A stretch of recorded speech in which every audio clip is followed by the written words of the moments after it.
Jerry Kelly, another important milestone in the Westminster campaign. Yeah, it was the launch of all the candidates today in the Lyric Theatre in South Belfast.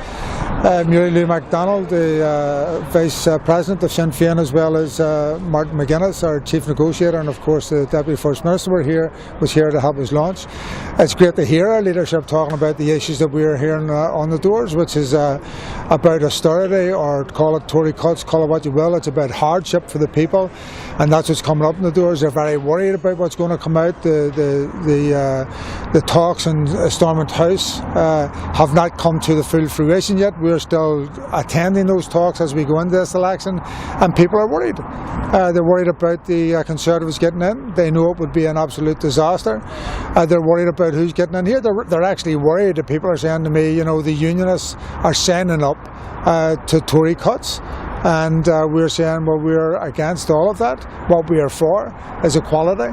What we are for is to make sure that the Tories can't bet into what's happening here, can't make life harder for people on the ground. That's why we argued with the other parties in the north of Ireland here that they need to stand with us. But whoever's in government, we will be negotiating with them, as we have negotiated up to now. And Sinn Féin will continue to use that. That's where we make the difference here, not in some debate in Westminster. And if you look towards Westminster and what impact sitting MPs have had from the north, then it hasn't been that. What our MPs will do and what they have shown they will do, what our sitting MPs, what I will do, is I'll be on the ground every single day, all day, as an MP, and using that position to better the life of people in terms of health, in terms of protecting the National Health Service, which is clearly under attack from the Tories, in terms of education, in terms of all the things which affect every single family. I don't care whether you're nationalist, Republican, Unionist or Loyalist, every single family which has been affected, that's what we're up for.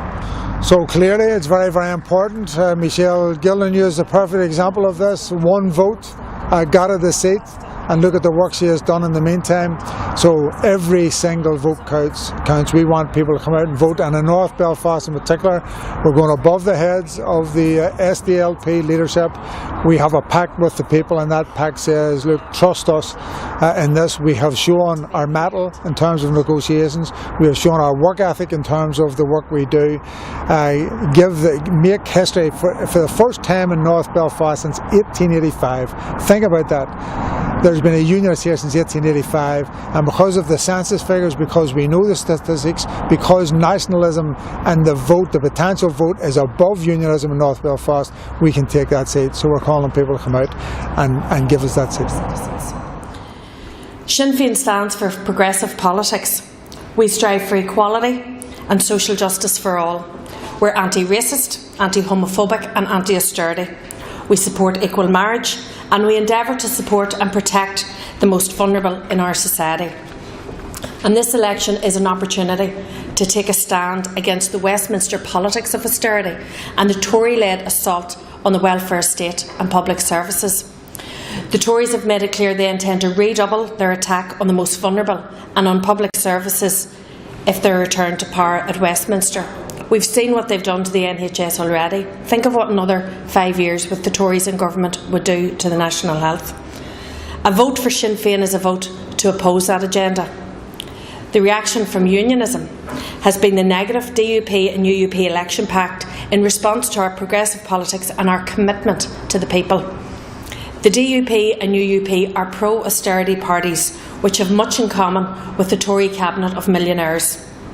While we're protecting the vulnerable, standing up for hospitals, schools and frontline services, the Unionist Alliance is more interested in blocking equality legislation, erecting flags and forcing marches through nationalist communities in North Belfast. Sinn Féin's policies are about putting people first. So therefore, on the 7th of May, it's imperative for our future, the future of our children and the future of this island that Sinn Féin comes out top at the polling stations. Gur míle maith agah.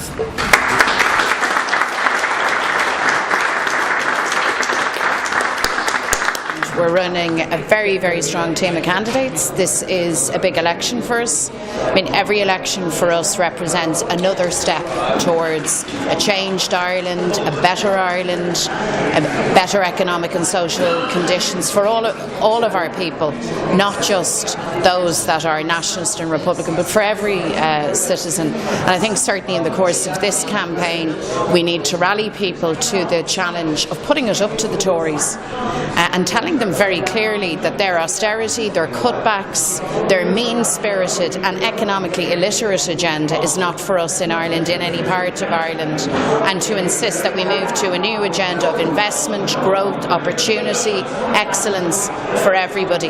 It's also, of course, a platform for our politics around equality and inclusion and decency for all of our citizens. So we've a great slate of candidates. We've a huge amount of work to do because no vote can be taken for granted, but I'm looking forward to it. I'm going to be out and about with our candidates, and I think it's going to be a really good result for Sinn Féin.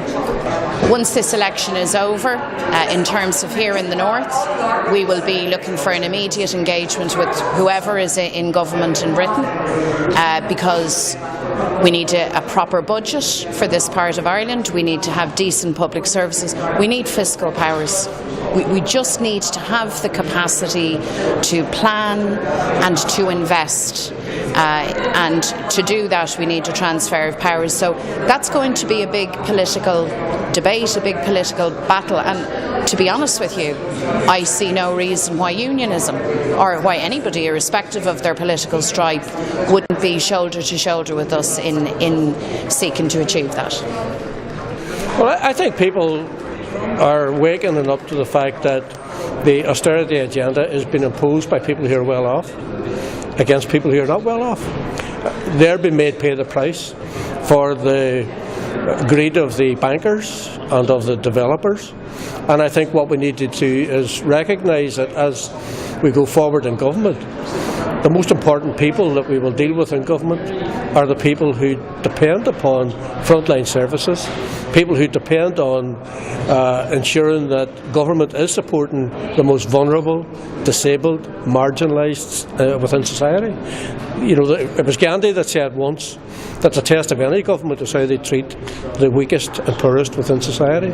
And that's a maxim that I hold to very, very dearly. My message to the electorate is very, very clear. Last year in the elections north and south, the electorate on the island of Ireland and every one of Ireland's 32 counties made Sinn Féin the largest political party in Ireland. That has changed the political landscape, I believe, in a very positive way. We need to keep that going, so we need every vote and we need people to recognise the great strength of their vote. Sinn Féin is a party of inclusion, a party that's opposed to sectarianism, opposed to racism, opposed to homophobia, a party that recognises the importance of elevating women into important positions within government, and I'm very proud to be one of 5 ministers in the executive, 3 of whom are very intelligent and dedicated women activists. That's how we need to go forward. We need to go forward on the basis of equality, and we need to go forward on the basis of recognising that austerity does not deliver for the poorest or weakest within society.